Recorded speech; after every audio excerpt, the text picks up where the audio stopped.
Good morning. My name is Merlin Berg, producer of the Veterans Benefits vlog.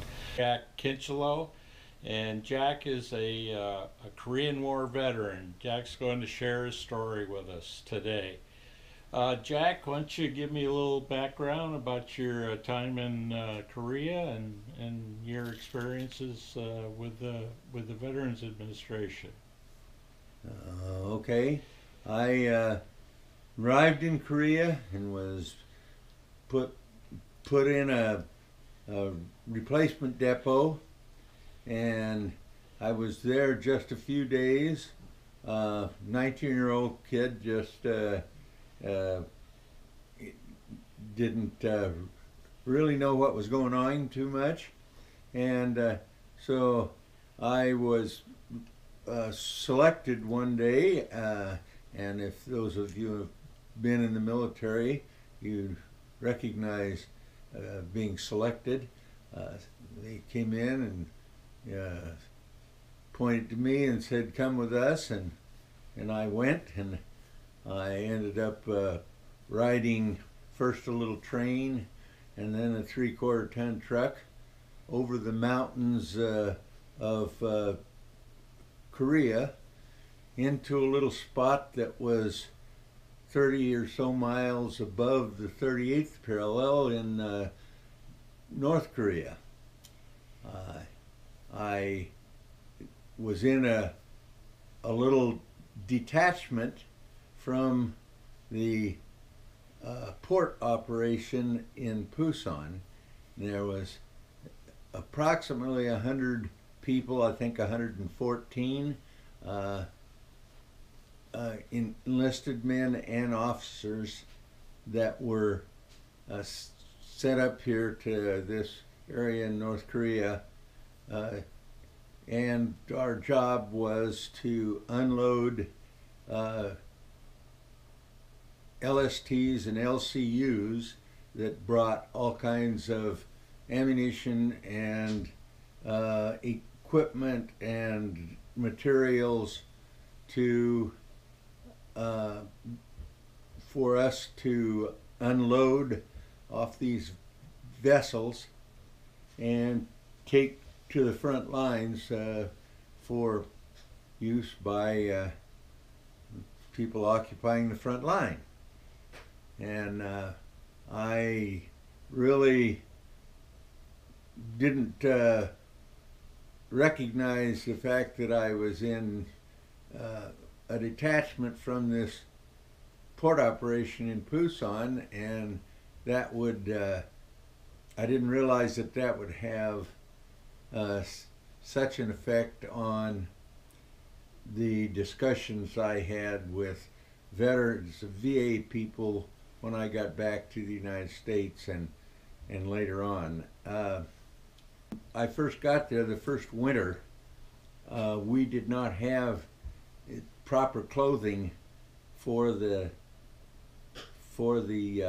cold weather, and consequently, I probably all of the other people that were there uh, suffered frostbite in the lower legs and feet, uh, and there really wasn't any facilities where we were located to look at them, and uh, even if there were, I don't think there was a situation where they could have done anything about it at the time.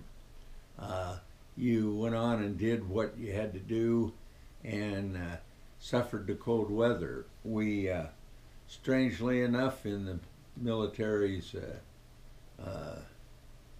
usual situation back in those days, uh, there we got the transfer of materials, vehicles and such, from tropical areas, and the those vehicles did not have heaters or anything that could keep you warm.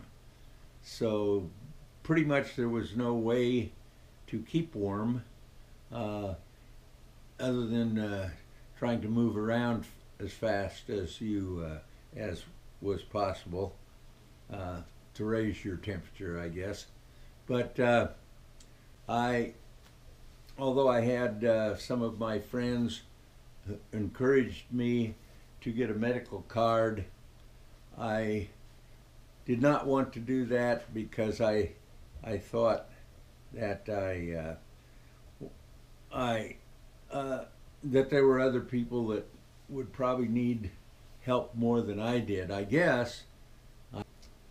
Well, Jack, you've gone through a lot of issues with your health, and then your attempts to claim your veterans benefits have gone with much frustration and disappointment. What would you what advice would you have for say other veterans now that are coming back from the Iraq wars and the Gulf wars and that? What any advice for them? No, not really, because it seems that the people currently in the military, there's a lot more technological things available to keep records of where they were and what they did. Back in 60 some years ago, the technology, of course, has changed a great deal, and really there were little, if any, records that were kept. And then I was told that records that were kept had burned in a warehouse fire in St. Louis. There are things that have come up that puzzled me about that, and I went to the VA in hopes that I could go to the local clinic, which is about 4 miles from my house. There's also a veterans home that's about 4 hours from my house. And I discovered I couldn't go to the clinic without a medical card. So between the two of them, I could not go to the clinic for help or for pharmaceuticals and that kind of thing. So I guess that's kind of a brief description of my activities with the VA over the last 6 years, I guess going on 7, that I've tried to do things with the VA.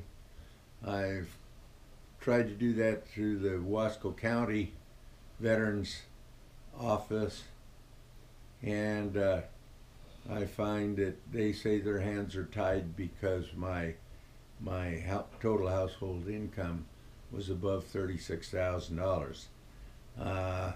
The only attempts now that are being made for help for me are through a local person who used to work in the VA Wasco County Service Office, but retired, sort of generally speaking, from that, and now kind of acts on his own to try to help people, and that fellow's name is Jim Burris, and he's still attempting to get me some assistance from the VA. All of the matters have been turned down in kind of a ridiculous manner. Although I might add that I have made attempts to get assistance through politicians from both the state of Oregon and Washington, and received no assistance from either Washington or Oregon offices. Okay. Well, thank you, Jack. It's unfortunate, but I've heard that story before as well. Thank you. You're welcome. Appreciate your time today. You're welcome. Does that answer your question? Yeah, I think so. So. Well, I just wanted to share with the viewers that I meet with Jack on a regular basis for coffee. Call it the Good Old Boys Club, and he shared this story with us and at that coffee table. And this is what Jack's story was actually what really got me motivated to start the Veterans Benefits blog, is tell stories of veterans and their experiences working with VA, and what those were all about and the results of them. And hopefully shared experiences will help other veterans, wives, and caregivers. Jack, I appreciate your time today, and thank